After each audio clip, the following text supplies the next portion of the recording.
people who were not able to be here tonight. So we are going to share this on our YouTube channel so that other people can view it. Welcome everyone. We have a full meeting agenda. Today we have first our panel, and then we'll do a Q&A, and then we have a few organizational business items to attend to. We'll talk briefly about our back to school drive, which we'll start planning for this month. And we have a few other people who are going to speak briefly. But our main event, we have Dr. Miah Daughtery. We are thrilled to have her join us to talk to us about literacy and how to support families at home. And we provided a few basic questions that we wanted help with, mainly how we can help our families who maybe are feeling that their students have maybe fallen behind during the last couple of years with so many disruptions to education, but just generally how we can support students at home, and also if there are any equity issues that we need to be attuned to in this space. So I'll introduce Dr. Miah and turn it over to you, and you can introduce yourself and Shiji and take it away. We're so happy that you're here. Well, good evening. I am super happy to be talking to you all from my little apartment in Woodley Park. So I really am right around the corner.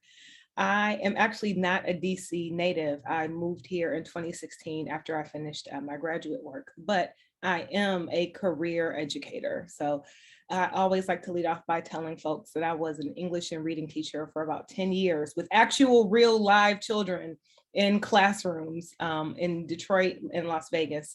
I was the state lead for the state coordinator for literacy for the state of Tennessee, where I was responsible for the state assessment and curriculum and instruction, basically everything but washing the windows. And when I moved to DC, I moved here because I really wanted to think about how I could impact the largest number of students positively through reading policy. So I worked for an educational think tank called Achieve. It no longer exists, for about 2 years, and realized it was too far away. The policy space was just too far away from the day-to-day work of students and teachers.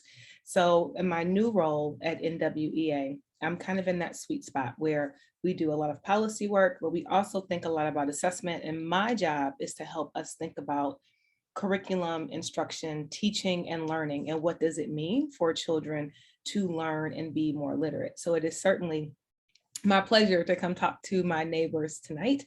And I consider this a conversation. So certainly I'm looking at the chat, but I can't read and talk at the same time. If I'm a little slow to respond, I would please ask you for a little bit of grace, but feel free to drop your questions in. And if I don't know the answer, I'll either tell you I don't know, I'm very honest, or I'll make it up and you won't know anyway. So with that in mind, I would love to turn it over to my colleague Shiji, who is one of the authors of our family literacy blogs and research, and deeply knowledgeable about little people and how we get them to read. So Shiji. Hi, my name is Shiji Mathew. I'm an ELA Content Specialist at NWEA. Prior to NWEA and another company, I was a high school English teacher, and I tutored for a bit also in the Chicago public schools. I live in a suburb outside of Chicago. Yeah, and I'm also happy to be here and talk about how to support students reading at home. So Robert, I have a question for you. So do you want to volley the questions at us, or do you just want us to talk? Either way works. You can just talk because I do not have that list of questions right in front of me. Okay, no worries. Thank you. Okay, so Shiji, I'll kick it off, and then if you want to jump in, you are always welcome to. So I want to talk a little bit about, from just a big global perspective, why literacy is so important. And when I say literacy, I want everyone to know I'm talking about reading, writing, speaking, and listening, right? So the priority for focus is often on reading, and it should be. I don't ever take my eye off the ball of reading, but when I'm talking about literacy, I'm also thinking about those other components that help people participate in the world around them and communicate with others and share their thoughts in a way that can be received. So from that big global perspective, literacy is a form of our cultural capital. And I would argue, we would argue that literacy is a social justice and equity issue. It's critical to be a participating member of our democracy and of our society. And literate individuals have multiple pathways open to them beyond grade 12. So if you are literate, you really do have a vast array of options in your economic life, your political life, your social life, your civic life. These pathways include opportunity, engagement, expression, discovery, influence, and living in DC. I think we all understand how important influence is. Agency, personal, and the agency and advocacy to speak on behalf of others. So because of education, health, social, political, and civic impacts of reading and life and the lifelong implications of reading, it's critical that literacy occupies a prominent space in a student's K-12 academic experience in every area where they are confronted with text and asked to read or speak about something. So from that big global perspective, I think we'd all agree that literacy is an essential life skill. And I will also just remind the group that literacy is not just a skill needed in the ELA classroom. Literacy, again, that's reading, writing, speaking, and listening, is an integral part to all the disciplines, including science, social studies, and career and technical education. My brother-in-law is working on his master's degree, but he's a master plumber and contractor.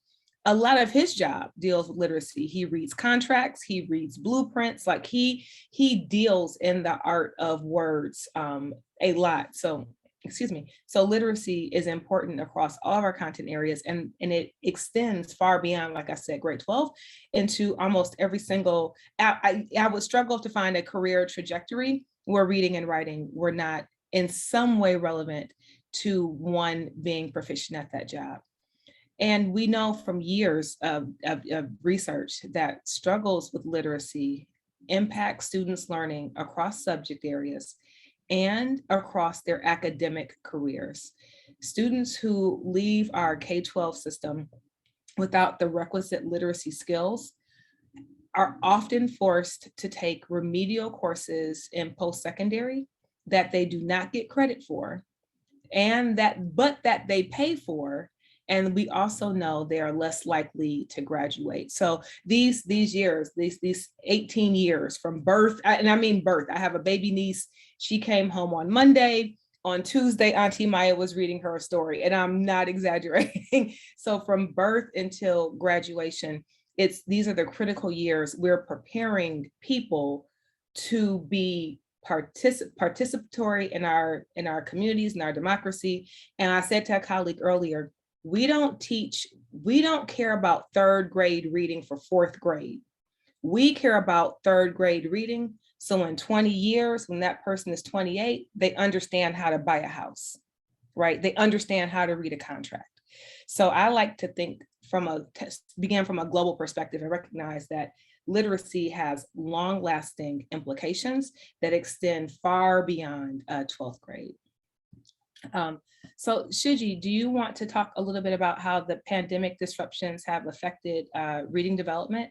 And if students are falling behind or struggling, do you have any insight into how we can help those students at school and at home? Sure. So NWEA's research showed that in the early stages of the pandemic, students made only 2/3 of their gains in reading development compared to a typical school year. grades, I guess the younger students, the kids that are grades K through 3 are those are the most critical years for forming the foundations of reading development. Um, I have a third grader at home, so she was in second grade last year, and there were things that I did to help her, support her reading at home that she missed out on in the classroom, I think, because she just didn't have as much attention given to those areas. Like, she had already learned phonics, so, associating sounds to letters. But really, we were working on fluency with her, just, trying to read accurately with the right speed and the right expression. And that helped her both reinforce her ability to read the text on the page and also to comprehend what she was reading. And a really good kind of method to help with that is just taking turns reading. So she would hear me read out loud a page from a book, just fluent, I'm a fluent reader. She would hear me read that out loud, and then she would read that same page after me. And if it was choppy, I would have her, reread it. And sometimes it wasn't a page in a book, like a fiction or nonfiction book. It was poetry, like Shel Silverstein's Where the Sidewalk Ends is one of our favorites. It's silly, and it gives a lot of opportunities for expression. So yeah, that's actually that was actually a good exercise for us, just to take turns reading out loud. She would listen to me, then she would read, on her own. Now, let's say you have, for younger kids, that are just learning to read, they don't know the sound, they don't know the sounds of the letters. Any phonics exercises are helpful, really. Just there's tons of them out there on the web, and just exercises that teach students that's the letters are associated to certain sounds, and then combinations of letters are associated to certain sounds. That's helpful for struggling readers around those foundational years.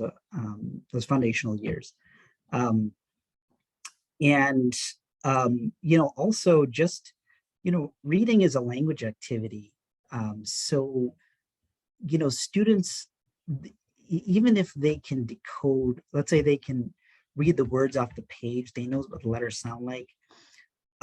Maybe they don't know what the words mean. And, some ways to develop, vocabulary is to read to them and to speak to them, even especially the younger kids, you just have conversations with them, ask them questions, meaningful questions, have them respond back. So any sort of language activity will also help, in those sort of younger years.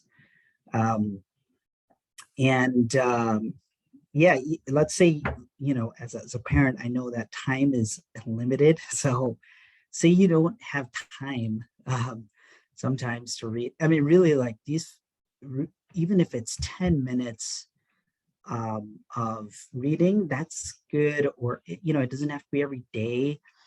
That helps. It helps. Sometimes ebooks, like, sometimes I have a car ride with the kids, and putting on an ebook helps, right? It doesn't help them with their decoding, like ability to match the sounds with letters, because there's no print, but it helps them hear like sentence structures that they would only hear in a book. So if you're familiar with the book, The Very Hungry Caterpillar, the first line is, "In the light of the moon, a little egg lay on a leaf." Nobody talks like that. Like, you'll only find that in a book. And I need to give credit to Mark Seidenberg is a researcher. He wrote a book called Language at the Speed of Sight, and he uses that example to show that, you know, these sentence structures you hear from books are sort of, a lot of them are unique, and a lot of the vocabulary is unique. You only find in a book. So those are just some suggestions. So Shiji, that is actually perfect, because I want to talk about some other strategies for engaging students. And you know, I had never really thought about the language of print and how it only really appears in print. Like, people don't walk around talking the way that sentences show up in books. So I've learned something tonight about the importance of, for students listening to books on tape. It gives them an opportunity to hear sentence patterns and syntax in ways they are not going to get in normal conversational speech. But on that same vein, if you're thinking about ways to engage your children at home and getting them excited about reading. So number one, get to know your reader. What are they interested in? What topics do they like? What are their favorite books or stories? What's happening for them with reading at school? Is reading fun for them at school? Is it a challenge for them at school? Understanding who they are at any moment in time, their likes, their dislikes, their interests they've grown out of, what's happening, how they feel about reading in school, helps you be better prepared to support them. And I try and tell parents, whatever your children have an interest in, that's what you read about, okay? That's what you read about. If they have an interest in dinosaurs, read about dinosaurs, because you can always grow from dinosaurs, right? So I remember, I was a little girl who was an avid, my mother was a reading teacher. She was getting her master's degree in reading when I was born. So all the things she tried out on me. So whatever I had an interest in, there were books about it in the house. We went to the library. And because I was exposed, not just me, children who are exposed to lots of books and topics eventually begin to build bridges in their minds between those topics. And it helps them understand connections, and it deepens their understanding of the individual topic and how the world around them is connected. So whatever their interest is, that is perfectly okay. The second thing is, make reading materials, the ones they really want to read, readily available for your children. So kids' threshold for boredom appears to have lowered in recent decades, especially, honestly, who can compete with TikTok? I can't compete with TikTok.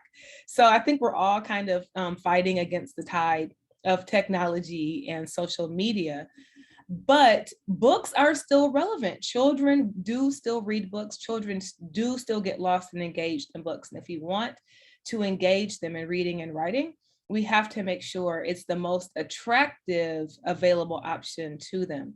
So children are way more likely to read about something when they see the value in it, such as building their knowledge, so some intrinsic worth, or or being able to do something with what they've read. And I try and tell parents, home is not school. I'll say it again. Home is not school, okay? The point of home is not to replicate school. Like, when you go home, do you try to replicate work? I hope not. I don't, and I work from home. So home is not school. I say that to say, in school, your teachers should be exposing your children to grade appropriate complex text for the majority of the instructional time. At home, it is really okay if your children want to read books below grade level, if they want to try books that are above grade level, far above grade level. It is okay to start a book and decide, I don't really want to finish this right now, and put it down and come back to it later. So when you're reading at home, the goal is to make it fun, engaging, and stress-free, and not a replication of school. And when I talk about reading at home, I keep talking about books because that's my language, but I also mean graphic novels, magazines, digital text online. There are some great podcasts that can be companion pieces to whatever they're reading in text. I know in DC, we have an amazing library system. If you don't have a DC library card, your only homework is to get one tomorrow.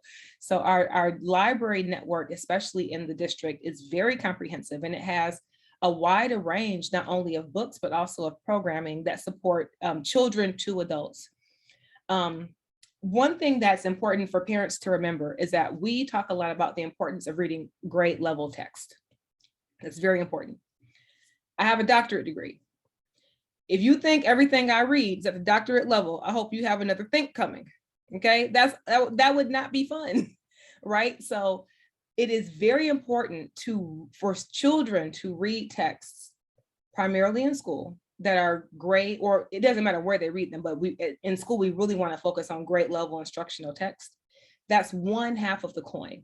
What is also equally important is something we call volume of reading. So on grade level reading helps you go deep into text, right? So that should be a text that is challenging and a text that a student or a child is kind of wrestling through to figure out the language, the grammar, the syntax, the themes. And so those kinds of texts, student probably is not consuming a lot of those, right? They're probably going to read those slower because they may be longer or a little bit more difficult. At the same time, we want to expose children to a volume of text. These are texts that they can read a lot of and gain a lot of knowledge about, honestly, kind of as quickly as possible. So one thing that we know, there's almost no dispute. I mean, very few things in education have no dispute. This is one of them. We know that background knowledge is critical to learning new information. So kind of think about it like this. In your head, this is how I think about it. I'm not a cognitive scientist, so this is not to scale. But when you read something new, it's kind of like your brain creates a little island somewhere off by itself in your head. This is a little island, right? Some new information. But it's kind of hard to get to a new remote island, right? Like you have to work really hard to find a new remote island. So the island off by itself is just kind of out there floating in your brain. So what your brain is going to work really hard to do is figure out how to get from that island to your other islands. So the more you read about a topic, volume of reading, so the more you read about dinosaurs, right? What's happening is you are learning the language of dinosaurs. You're learning the technical terms. You're learning common terms. You're learning eras when dinosaurs roamed the earth. You're learning how some dinosaurs flew and some dinosaurs walked. You're learning how birds are technically still, or some birds are technically still dinosaurs. So there are living dinosaurs among us. So the more you read about dinosaurs, those little individual islands, your brain is creating bridges between them. So you can, as in your mind, jump or travel between these little individual islands or schematic webs, so that eventually you have a whole picture in your mind. You have a good, robust understanding of dinosaurs. And then that map, eventually when you learn something new, your brain will begin to make new bridges and new connections to the new map you're creating on the new topic. So we tell parents and teachers that background knowledge is critical, because the more you read or learn about a topic, the more vocabulary you learn about that topic. And vocabulary is not topic dependent. So the vocabulary you're learning about dinosaurs, you can also take to other topics, right? The more you're learning about history and time or people, the more you're learning about how text functions. So the more stories you read, the more you understand how stories work. So at some point you're like, oh, I know what a twist ending is, or, oh, I can expect the climax to be here because I've read 1,000 other stories and the climax is always, when something important happens. So important to have volume of reading and depth of reading at home. We also know that motivation supports reading comprehension. Children who are motivated to read are more likely to be engaged in whatever they're reading. This kind of engagement makes reading way more enjoyable and impacts reading comprehensions. And to be honest, like I said, I was a teacher for 10 years. There are innumerable reasons that motivate children to read, and sometimes they just don't want to. And so as a teacher and as an aunt and as a big sister and as a friend of people with children, sometimes it's okay to take a break, but you do want to get back to, okay, what do you have an interest in, and see if you can inspire or spark that motivation back through interest.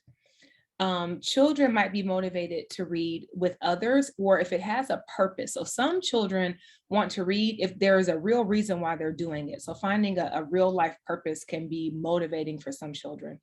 We also know there's research that supports that a child's motivation to read grows when they are able to successfully read challenging texts, because that reinforces the belief they are capable readers.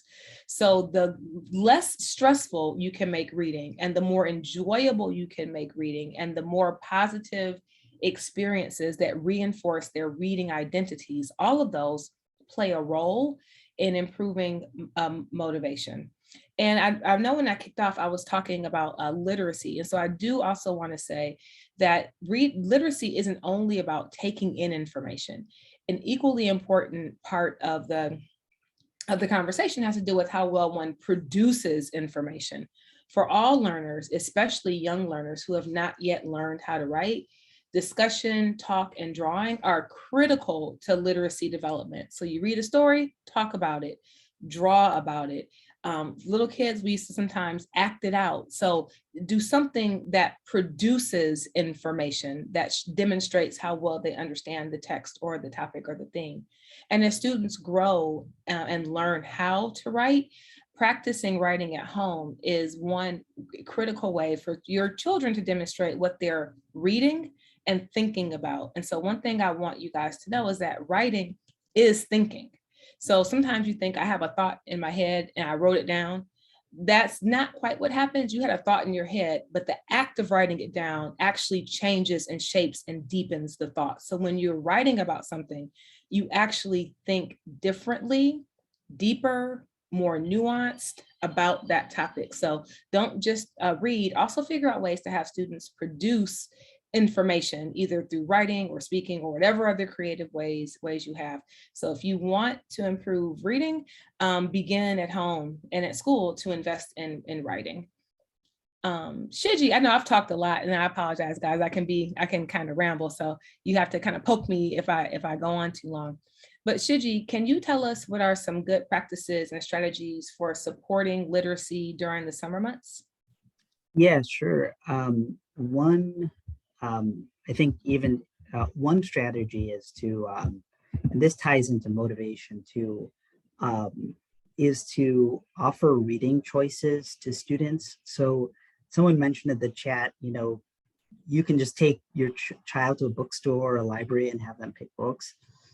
And, there's research that shows that choice motivates readers, but it has to be bounded choice. So I have this experience sometimes of taking my kids to the library and saying, oh yeah, pick a book. And they just don't know where to start a lot of times. So one suggestion is to provide book lists that students can choose from, with maybe short descriptions or even images of the book covers. Though you don't want to judge a book by its cover, as they say. So the descriptions might help. So for example, offer a list of age-appropriate, like award-winning books. So like the American Library Association has these awards they award, like the Caldecott Medal and the Newbery Medal. You might be familiar with some of those. The Coretta Scott King Award. There's other awards they offer. So maybe there's an award that there's a list of book awards, book titles with those awards that you want to give to students, and they can choose. Or it could be a book based on genre or the type of book. For example, I like reading short stories. So if there was a curated list of short story titles, I might go there first versus somewhere else like fantasy, and I know some people really like fantasy books. But yeah, librarians are a great resource to ask for curated book lists. So yeah, that's one thing to do, in this all school year. But yeah, certainly in the summer. Also, and a lot of what I'm going to share, you could do all school year, really. Read to your child. Reading to children exposes them to knowledge about the world, which you mentioned, rich vocabulary, sentence structures they don't ordinarily hear. Also listen to your child read. sometimes you'll be able to identify where they need help.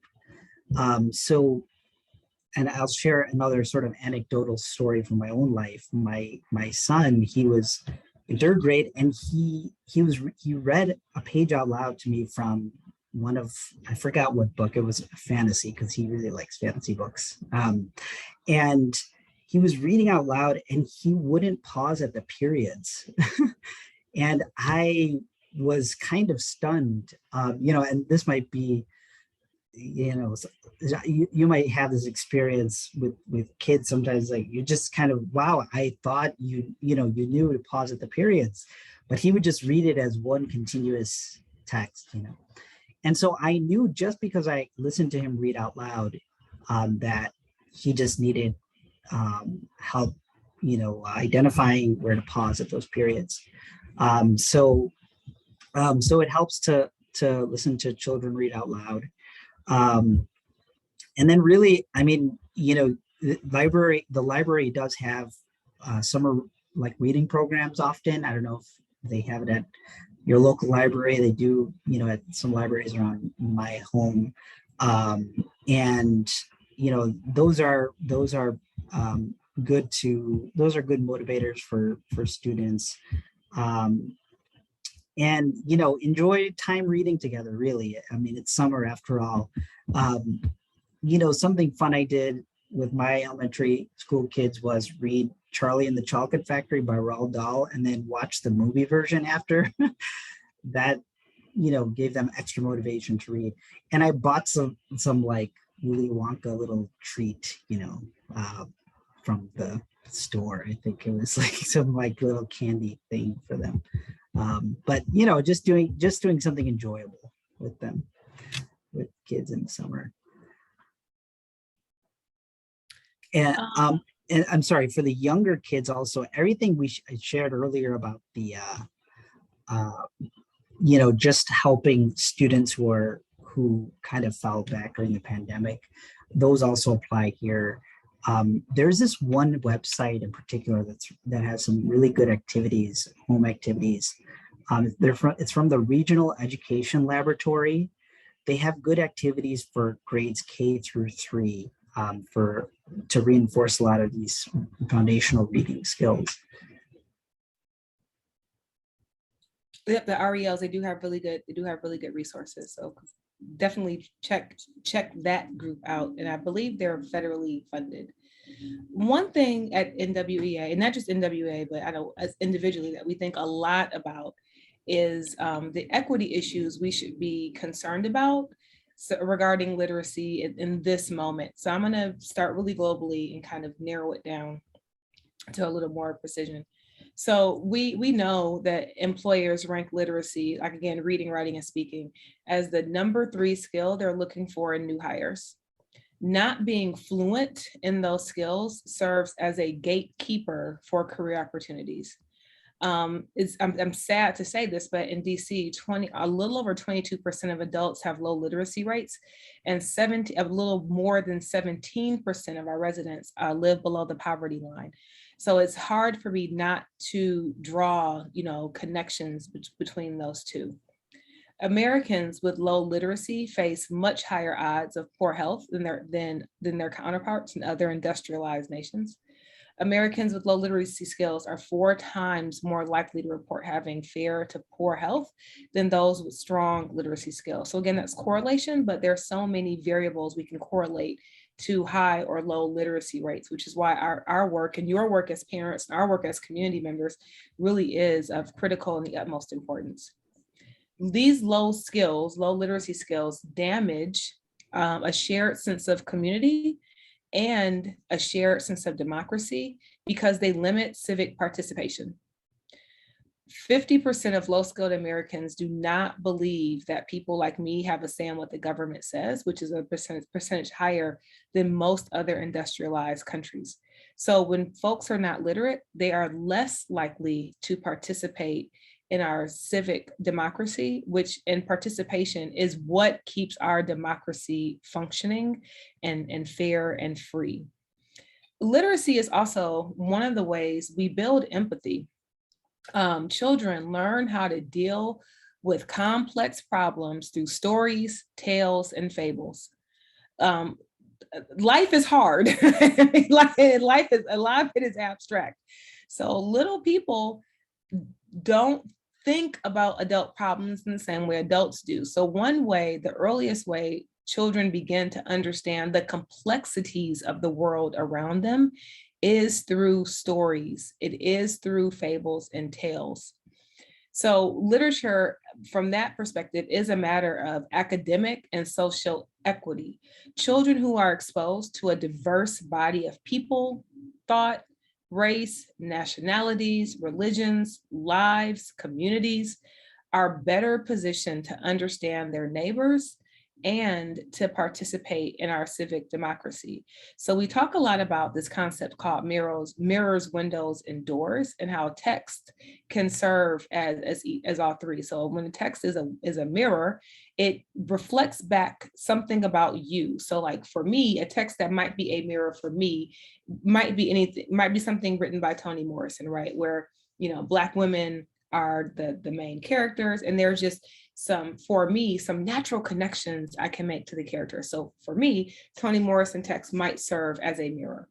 Texts that are windows are texts that help me look out into spaces that are different from me, but still see them and understand them, right? So a text that might be a window for me.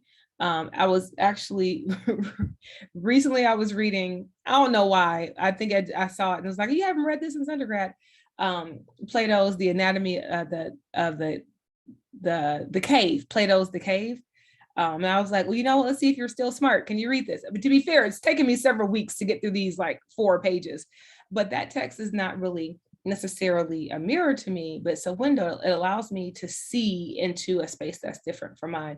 And sometimes text functions as doors, and text that functions as doors are texts where one can go in and out and learn something new and bring something back to themselves. So that analogy is important because we want to make sure we're exposing children to texts where they can see themselves in whatever way, whatever that means.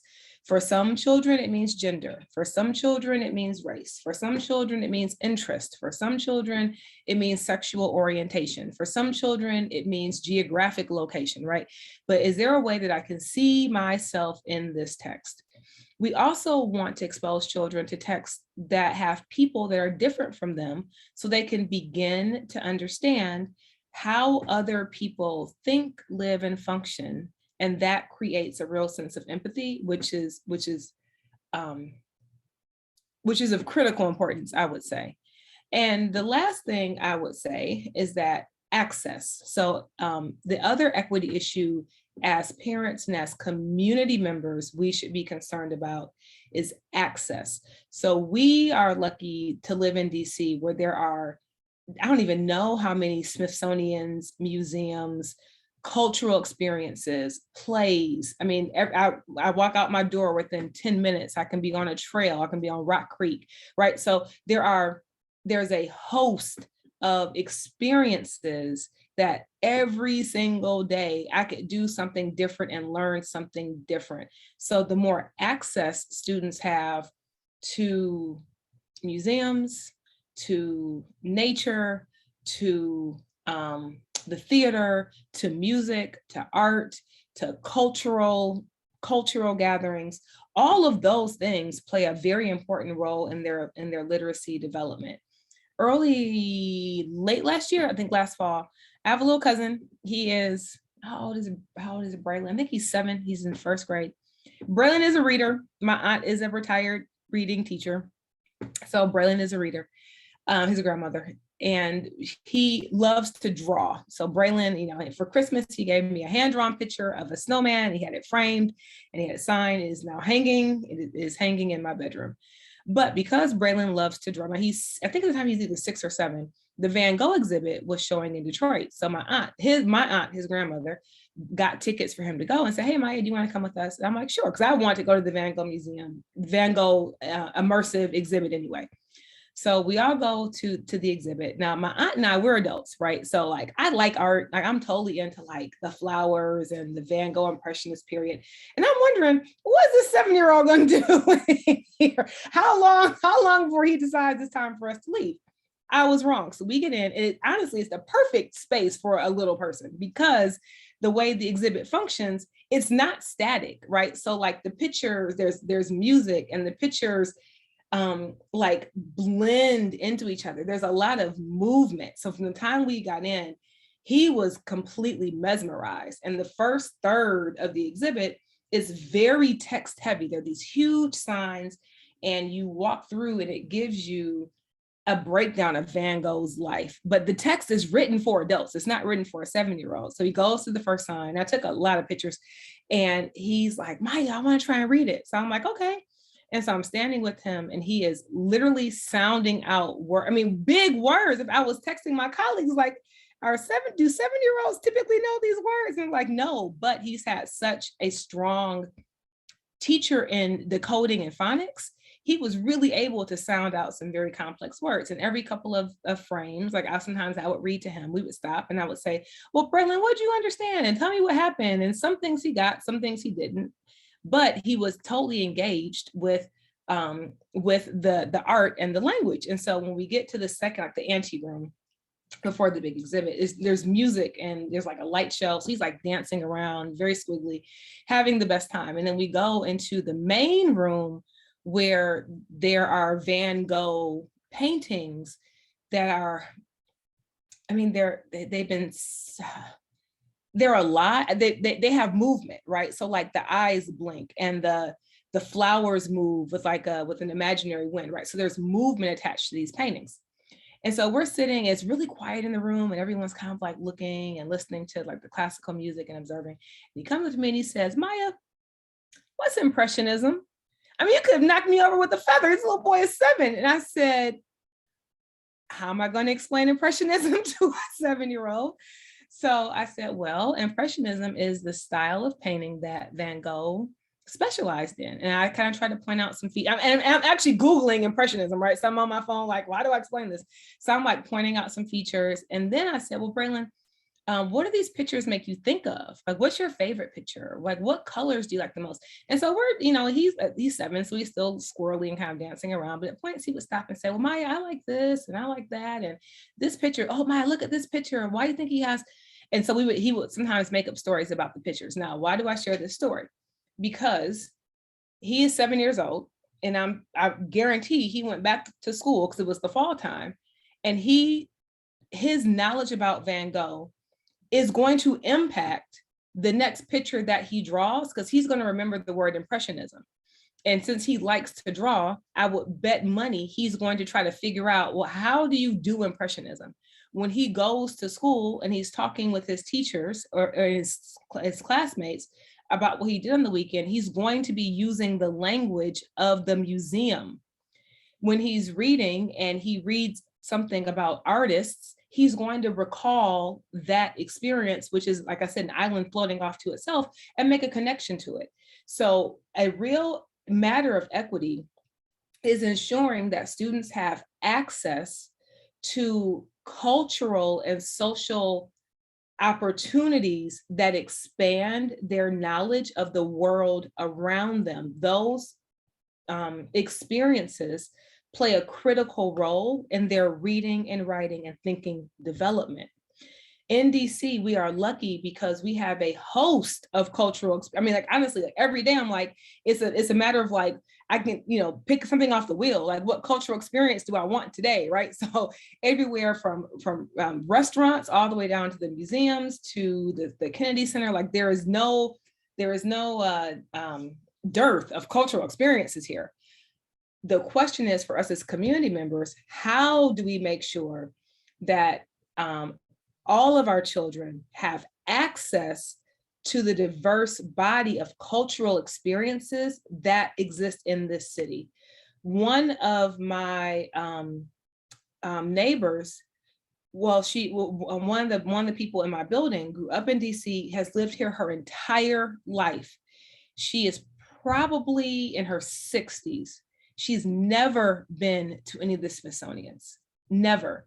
She has never been to the mall. And I'm not exaggerating. It kind of blew me away. I'm like, to be honest, I didn't really understand it. Because I'm like, well, it's not even 2 miles away. And she was like, well, I've never been. My school never took field trips there.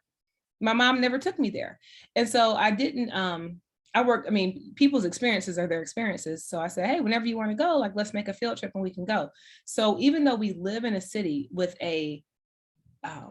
that is rich in cultural experiences that support literacy development, reading, writing, and thinking development, a challenge for us as community members is to make sure that everyone in our community has access to those experiences, because that ultimately will be the thing that helps all of us.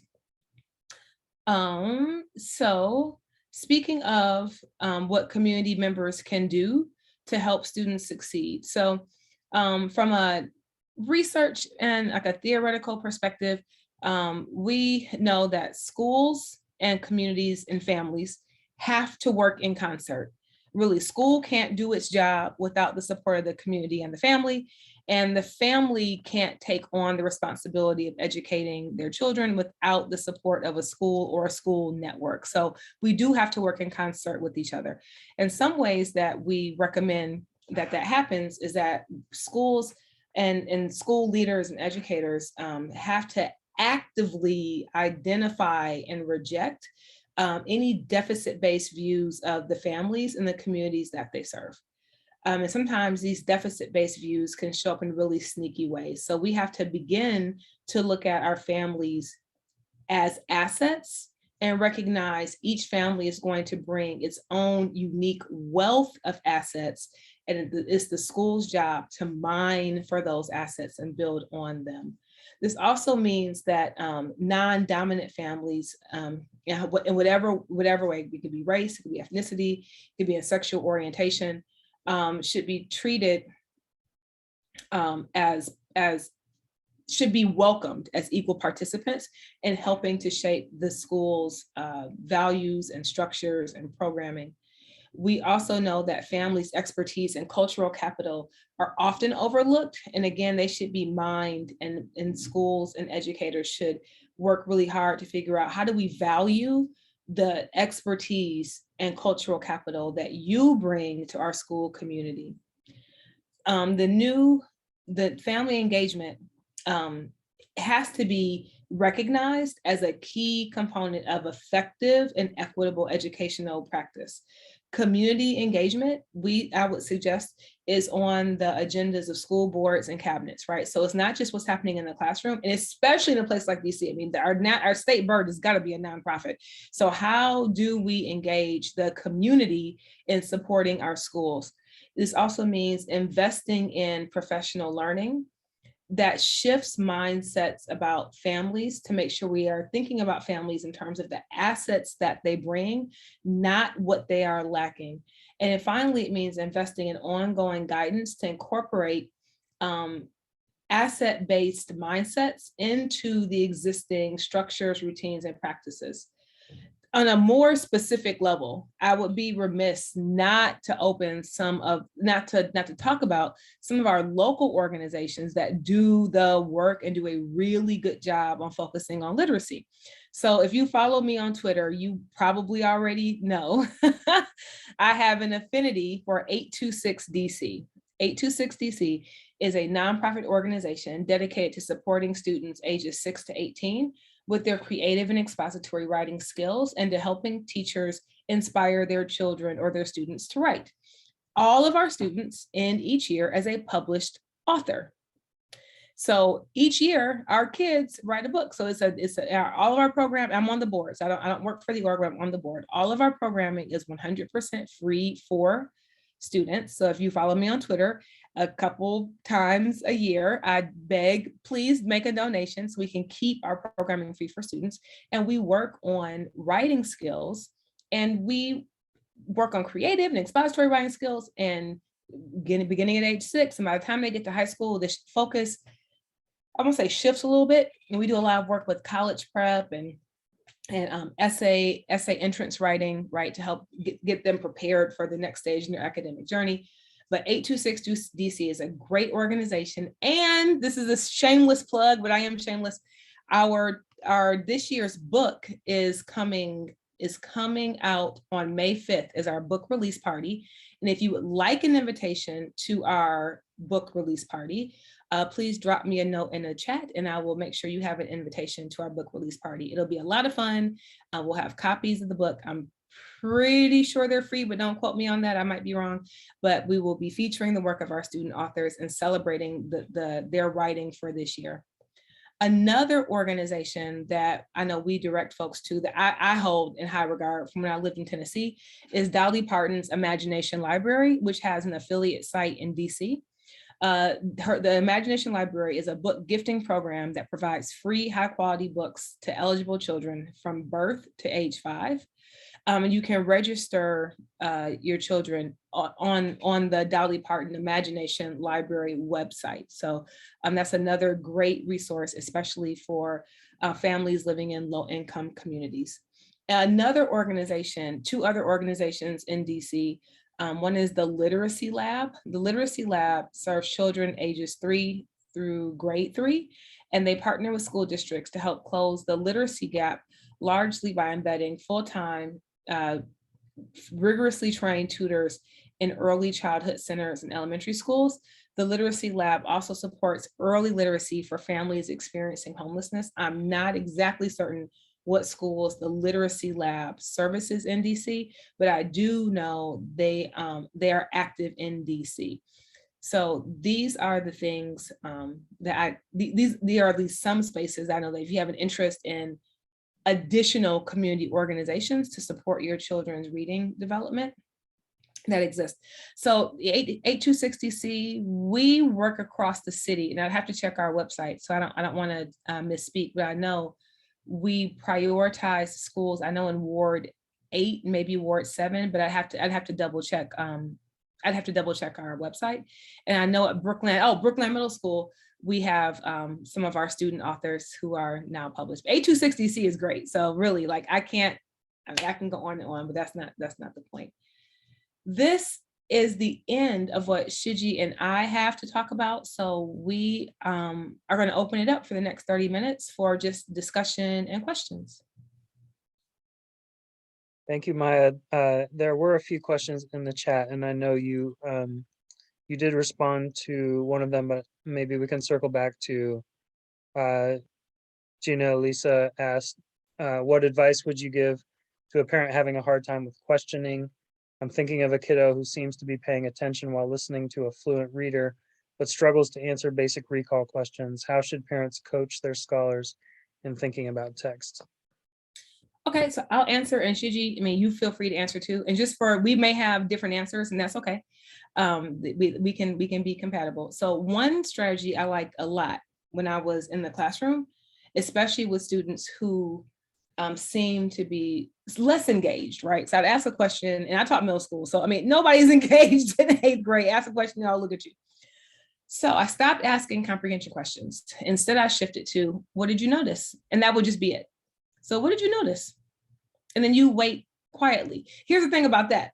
You have to outwait them.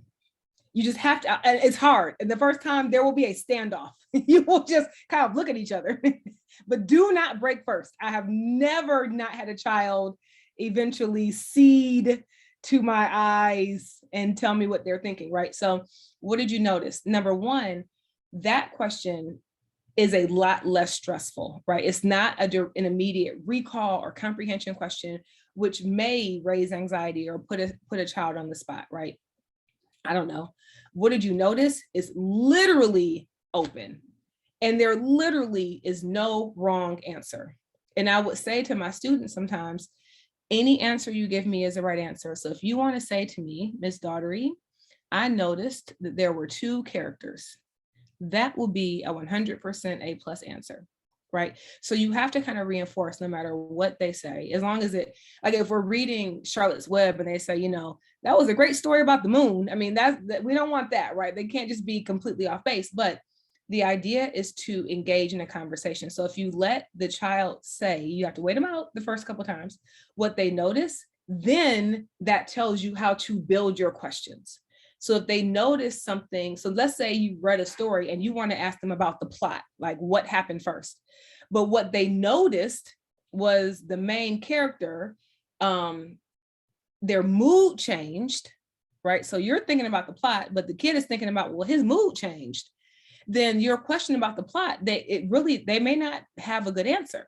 So as opposed to directing the questions, I would just sometimes ask students, what do you notice? And then when you notice that, what did you think about? Or when you notice that, what did that remind you of? What connections can you make from what you noticed to something you did last week, something else that you've read, to something you want to learn about, right? So that the end part, you can really kind of make it up.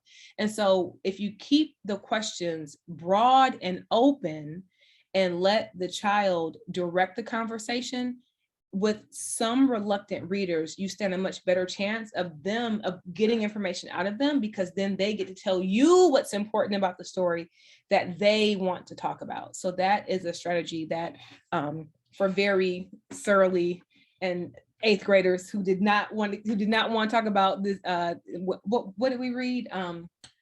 Lord of the Flies with Miss Daughtery. But if I say, what did you notice? And everyone could tell me something that they noticed. Shiji, did you have anything would you like to add on, or? Yeah, no, that's a good suggestion, Maya. Just if it's a longer text, I'd say like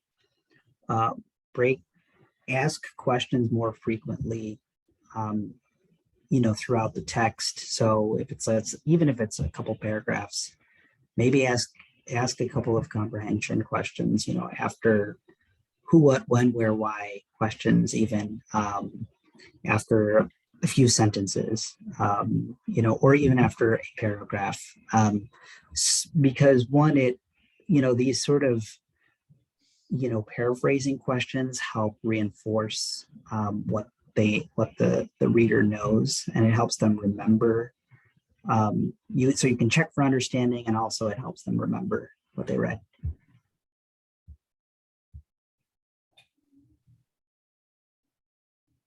Another question from the chat from Carly.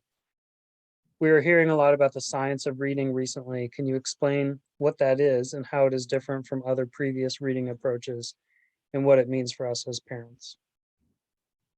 So Shiji, I defer to you, because I know you and the team spent a lot of time reading and writing and thinking about the science of reading. So if you would like to kick us off, then I will jump in.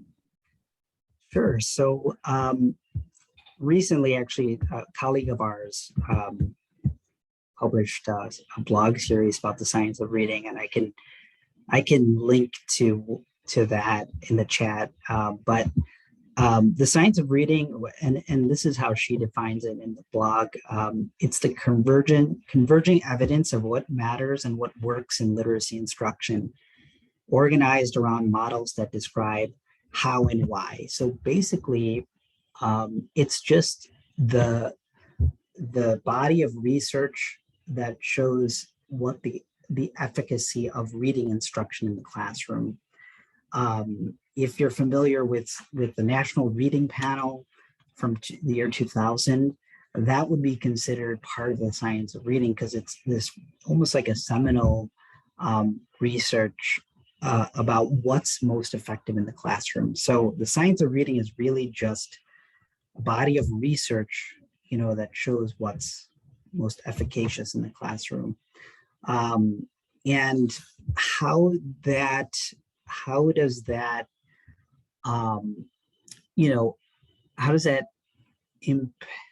what's the consequence of that for parents? I think some of these studies include, most of the studies are about what happens in the classroom.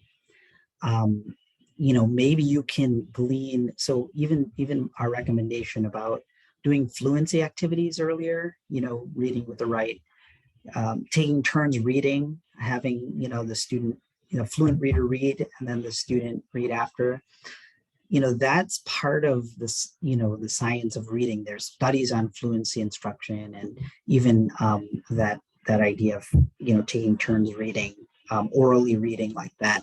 And so you can sort of apply that at home. Now, of course, there aren't nearly as many studies about, improving literacy at home versus the classroom, but that's in a nutshell what the science of reading is. And I can link you to the blog, one of the introductory blog to this, that one of our colleagues wrote recently about it.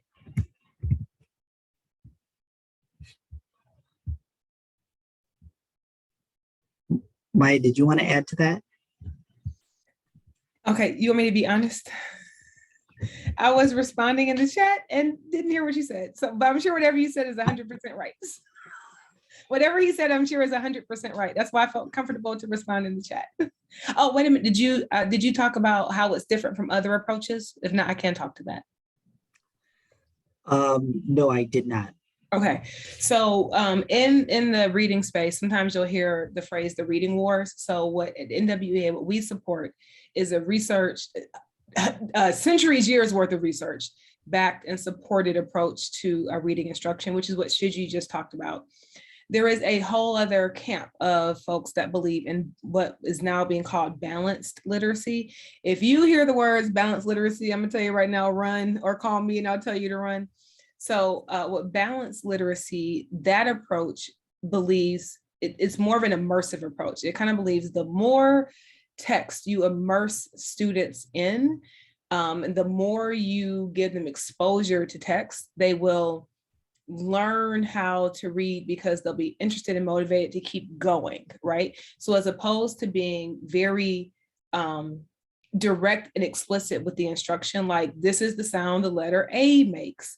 This is how you blend the letters together, right? Because language is a system of codes, you know what I mean? So it's not 100% perfect. Like there are exceptions to just about every grammar and syntactical rule, but for the most part, we live in our language system operates as a function of rules that are more or less repeated and predictable as the entire language system.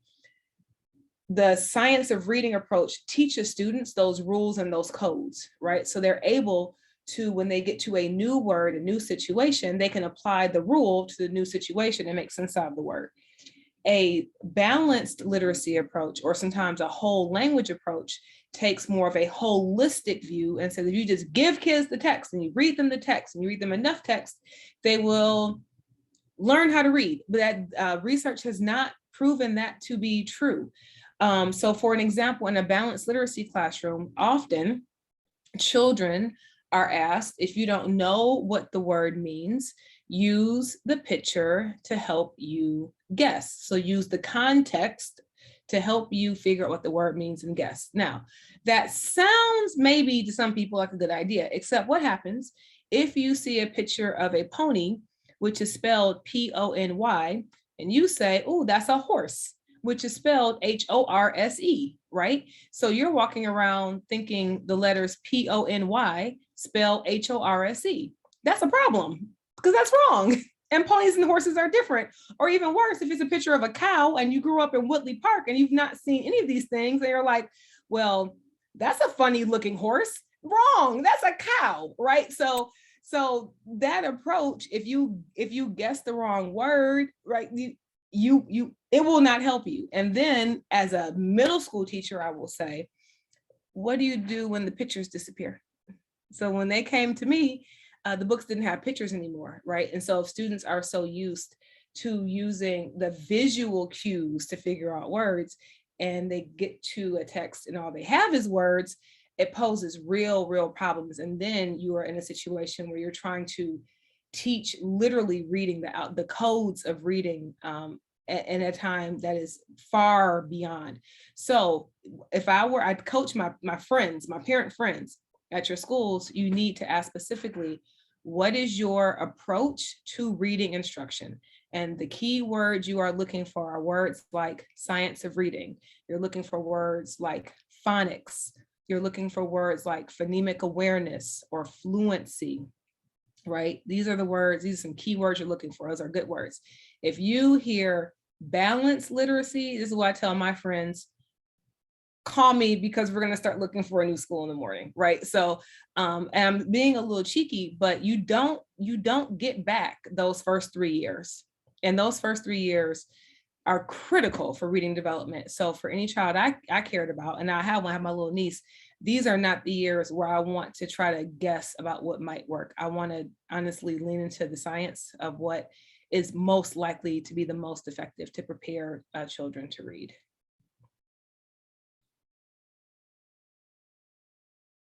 Okay, this is easy. What else you guys got? I thought we were gonna ask me to dance or something. So how do we use assessments in a way that doesn't lead back to the eugenicist nature of assessments? Can you say a little bit more about that? Like, what do you mean? Most assessments were based in eugenicist or white supremacy, especially in regards to like IQ tests or other tests that demarcate, like, here is the point at which you count as XYZ. So your organization is clearly trying to like actually help students. So how do you use assessments that were based in eugenicists? How do you distance yourself from them and using the tests in ways that are like actually helpful to students? Okay, so I cannot speak for all assessments. And it's going to take me a minute to think about the word. Shiji might know, but take me a minute to think of a word I'm thinking of. We do a specific kind of analysis for our assessments that let us know how students perform by race. And I forget the name of the analysis. So what I will say is this: when we are crafting our assessments, what we take a look at is, number one, what's the standard that we want students to meet? And for the assessments that we create, we connect that back to the state standards. So that's number one.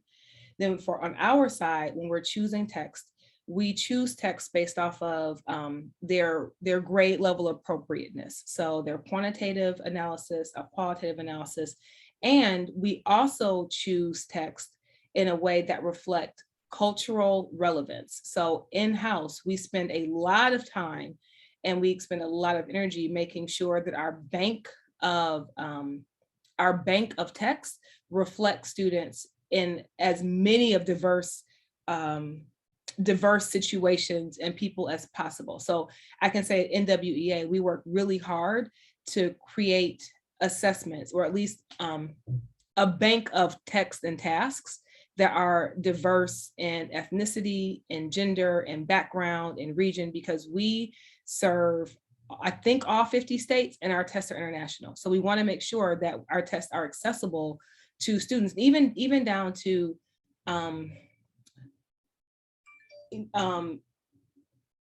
all, like, so we have passages that have blind students and students who are hard of hearing, right? So we try to figure out how can we have the most diverse body of people represented in our assessments.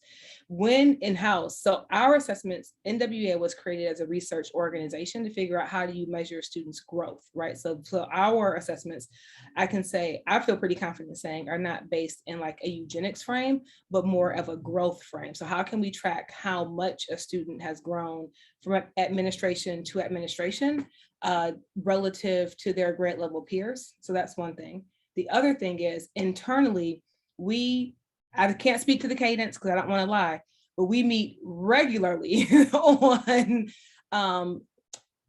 passages, and we can run statistical analyses. And again, I forget the name of the analyses that break down student performance by race, by gender.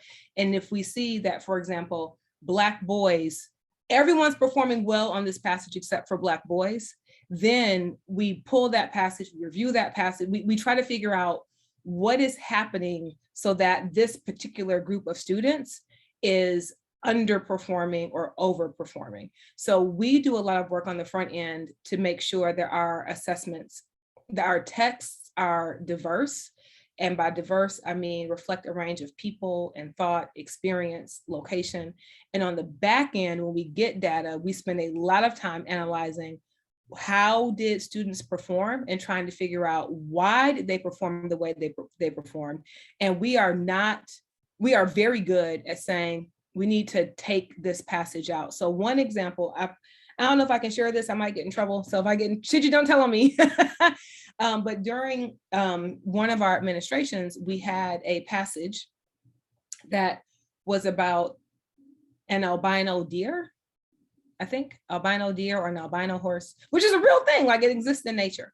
I don't have the passage in front of me, so I can't quote it directly, but the passage about this albino deer or horse had some language that talked about how that particular animal was susceptible to maybe disease, or, you know, there were some negative effects attached to the fact that the animal was albino. Well, we had a student who read the text who was also albino and experienced a pretty negative reaction and contacted the organization. And again, it wasn't, we didn't pick the passage thinking, you know, kids are gonna, you know, we're gonna disrupt a child's day. But when we were contacted, we went and found the passage, read it, and we removed it. I'm not sure if we removed it from the bank or if we removed the negative language. So I can say at NWEA, I work on the content team. We work really hard to make sure students have a fair experience, an equitable experience, an experience with text where throughout the testing administration, they are likely to find a text that they can connect with. And when we hear of passages that for whatever reason are distressing to students, especially in ways that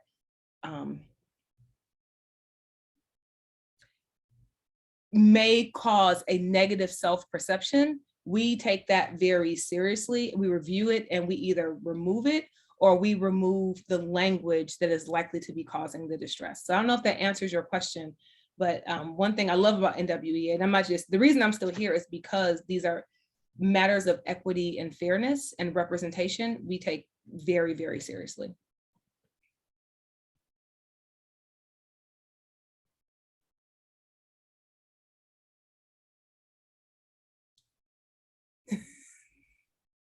There was another question in the chat about adults with low literacy levels. Are there strong programs or models that have demonstrated positive results engaging adults? My short answer is yes. My longer answer is I would need to do some research to know where to direct you. So one of my mentors I know has spent a lot of time over these past couple of years working on adult literacy, but I, on the top of my head, do not have a resource to immediately direct you to.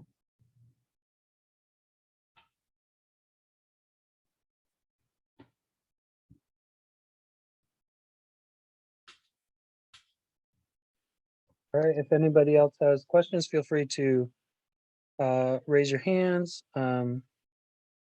A new question came in from Mr. G, You know, who is start stuff. he's a librarian at Brookland Middle. If you haven't met, do you want to respond to that one? Yes. Okay. My palms are sweating. So my message is resist. So I just, for a little bit of context, I grew up in a home. So my sister's a doctor and I'm a doctor, right? Well, so one might say that we're smart. Now, one might be wrong. One might be wrong, but you know, one could come to that conclusion. I grew up in a home where my parents censored movies, TV, and music. Like I grew up in the 90s. And I'm not even joking. I did not start listening to Wu-Tang until like 7-8 years ago because it was not allowed in the Daughtery household. My mother was like, you can't listen to that. Snoop who? You can't listen to that, right? So there are some cultural moments I missed out on in my teenage years because they were literally, my mom was like, there's no room for that. What my parents did not ban was books. Now, we were not being recorded. I can share you some stories about some books I stumbled into in those formative years. But since we are being recorded, I will let those stories be. So I grew up in a house where, like I said, my mom was a reading teacher. Like I was reading Scruples in 5th grade, okay, just to give you guys. And I was reading it because ABC made it a mini series, and my mother and my aunts watched it every Wednesday on ABC. And my mom bought the book, and the book was like, had a bright red cover, it was super shiny with pretty script. So I tried to read Scruples in 5th grade. So we'll just leave it there. It didn't make much sense, but boy, I tried.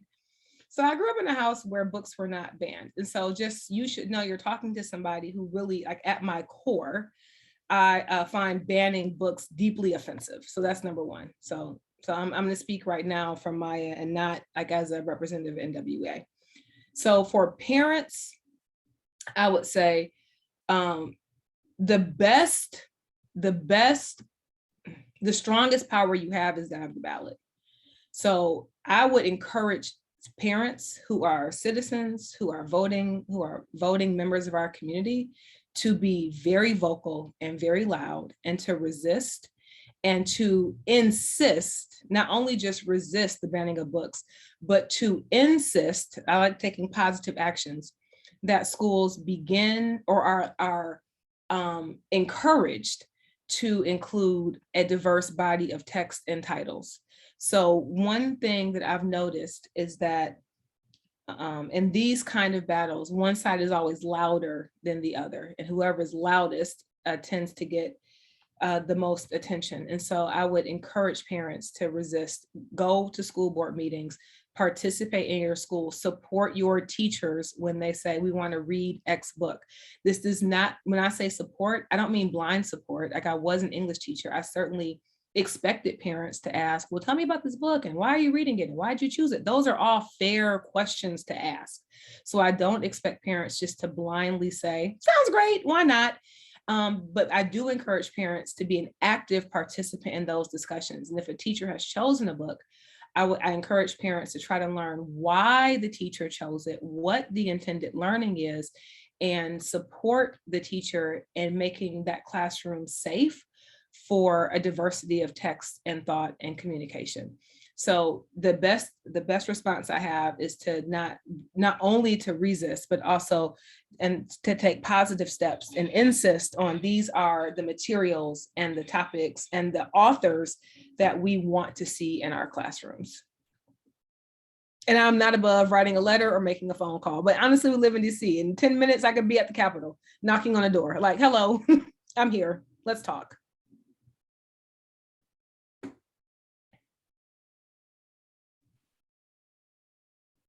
Any other questions? You can use the raise hand or just unmute yourself and ask. I have one more question that I think you may have answered, but I was thinking about at a district level. I presume that the district has an approach to literacy, or a school network has, here's how we do literacy. And I guess that's where we would see either we take a phonics approach, or we would look out for the balanced literacy approach.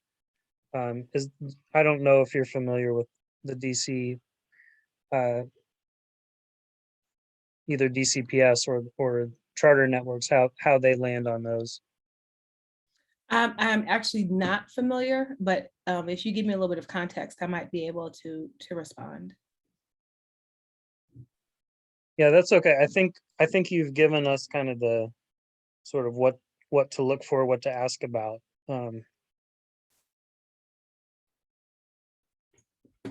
In how they would talk about an approach to literacy. Well, I certainly hope this has been helpful and a good use of your evening. It's always my pleasure to meet with my neighbors. I might see you guys like at Open City or or these other little random coffee shops. Yeah, this has been great, Miah. There was one more question in the chat. Maybe you can respond to that, and that'll be our last question for you. Okay. From Charles Boston. Mm-hmm. Do you have any idea? What, Charles, can you please clarify? What do you mean by the negative peer group? Yes, yeah. I guess, I mean, it's believed that, you know, the negative peer group, those that I wouldn't say that are underachievers, but the negative peer group, those that don't reinforce academic achievement, reading, things of that nature. I believe they play a huge role in student performance. And so, you know, you can have teachers that are doing doing their job. You can have parents that's involved, that's supportive, but that majority, that negative group that's more concerned with who can fight, dance, or play basketball the best, kind of gets in the way of student achievement. And so just was wondering if you had any ideas of how do you deal with that dynamic when that's clearly a huge role. Okay, so I want to make sure I understand. So if you're asking specifically, like if there are students in a school or school community who are not participating in the academics of school and possibly being a negative influence on their peers. Do I have that right?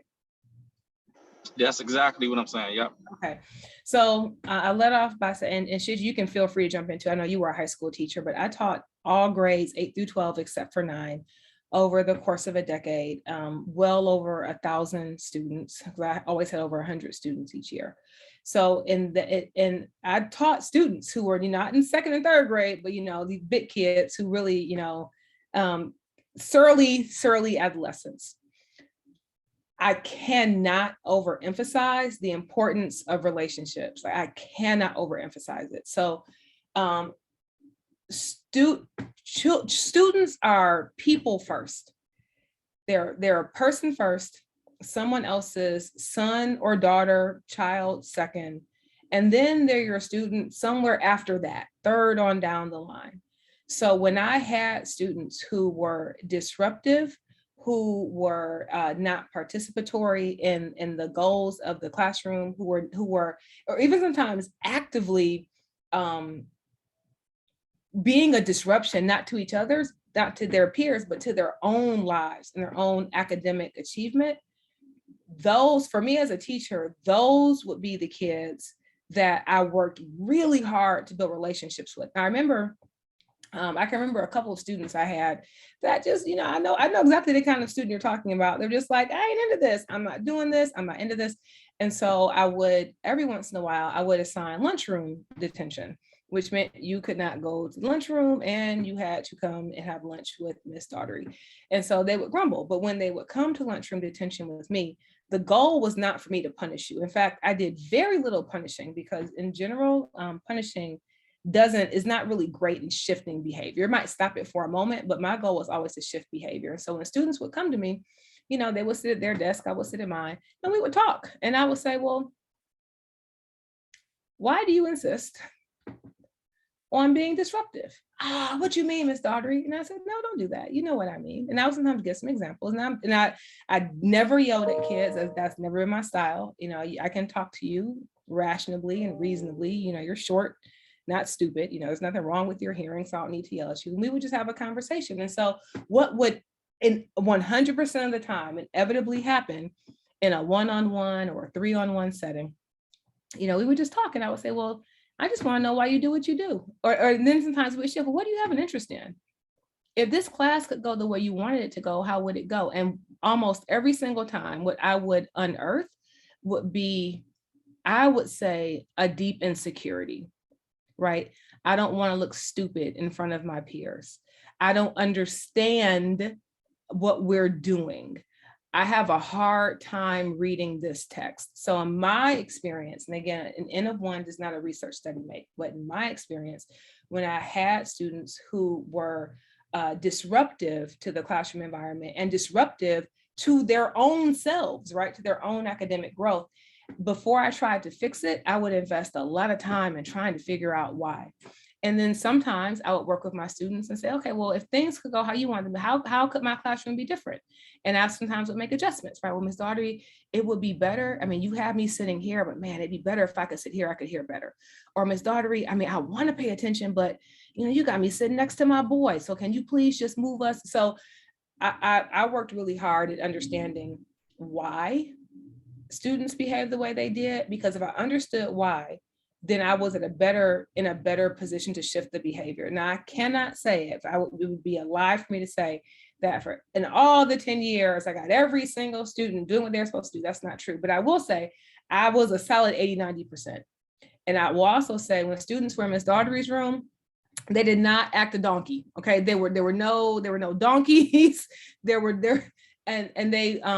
Students who were challenging to some of my colleagues were not to me because they knew I genuinely cared about them. And I worked very hard at building relationships with all of my students. I knew their names. I knew half their grandmother's names. Oh, another real quick trick. If you have a real, someone who's very busy, you know, he's real busy, you just gonna come in, just be real disruptive.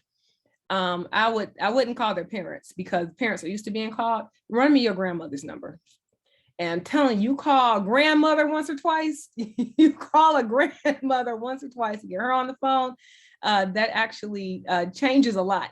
And I taught middle school, so middle schoolers, they do enjoy the occasional dirty joke. They do enjoy language that I would say is not fit for the classroom. And so I was really good at saying, okay, well, come here. Pick up my phone and say, well, call your grandmother. Why, Miss Daughtery? Because you're 12 and I'm 30 and you have to do what I say. Like, it's just that simple. And they would get on the phone and I would say, hello, Mrs. Such and Such. I'm your grandchild's English teacher. And this is what we're doing today. But here's what he's talking about. And I would make them literally repeat word for word. Now, you said it in front of me. Say it to your grandmother. And usually one time of telling grandma whatever colorful thing they said to me was usually enough to stop it. So those are quick things, but the bigger message is students who are disruptive, that's not because they want to be disruptive typically. It's typically because there's something else going on and they have not yet learned how to express their discontent. So my job, part of my job, is to recognize he's 12, he's not 32, he is, or she, and they're learning how to be self-regulated functioning adults, which means because they're learning, they do not know how to be self-regulating functioning adults yet. So I'm going to help you learn how to advocate for yourself, how to express what your frustration is, how to be able to identify, well, I act like this, but what the real problem is X. And then from there, I can begin as a teacher to strategize about how to put you in the best position possible. So it wasn't for me always about moving the kid or getting rid of the kid. It was almost never about getting rid of the kid. Like, I don't believe children are throwaways. Like, it was literally, unless you were a physical threat, and I can think of in my 10 years, 2 kids I got rid of out of my classroom who were actual like physical threats. And the potential to harm themselves or others. But I didn't throw away kids. I tried my best not to swap kids because this is about the time I have with you. I need to figure out how you think, because if I figure out how you think, I can help put you on a better path to success. And it's not always about removing you from the other kids. It's about figuring out how can you be productive with your peers. Thank you, Miah. Thank you, Shiji.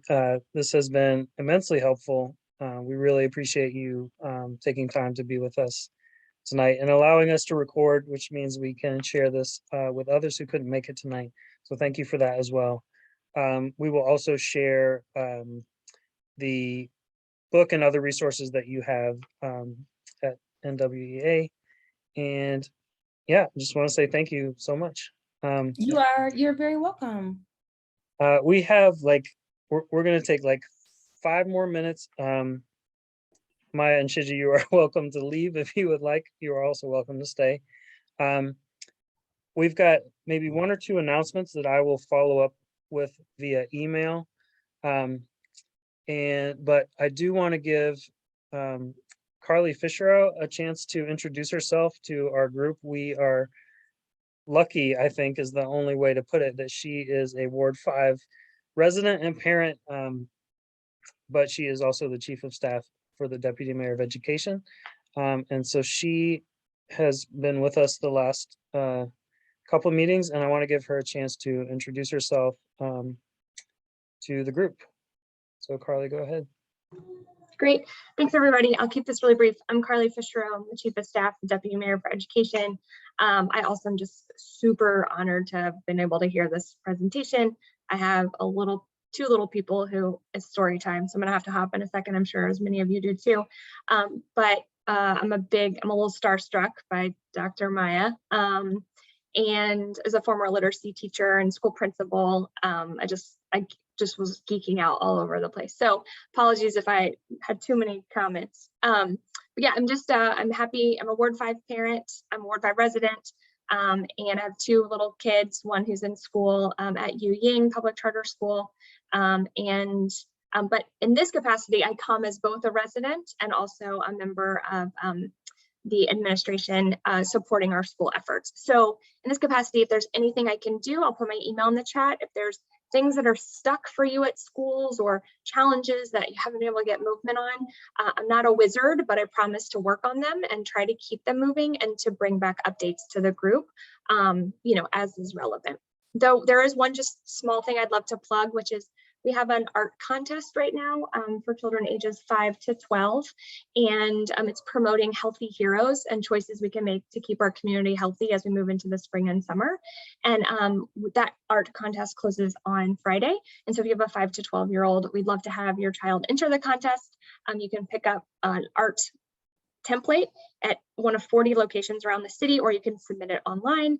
And the top 10 art submissions will be turned into like a public art campaign for the summer to keep kids healthy. So that's the only thing for today. And again, I'm just really happy to be here. And thanks, Robert, for having me join. Thank you, Carly. That is very generous of you to make yourself available to help out. And we will, as a group, we will also pass on some things. I'm talking to some school leaders who I will get back to you with some specific things that they need help with.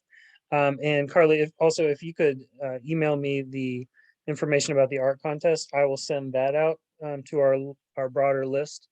And I will also send a couple of announcements that we have just on sort of the business of the organization. We'll have elections coming up this summer. And there was one other thing that I will remember by the time I email you those announcements. So thank you, everybody, for coming out. We will make the recording of this meeting available on YouTube, and I will follow up with that as well. So thank you, everybody, and good night.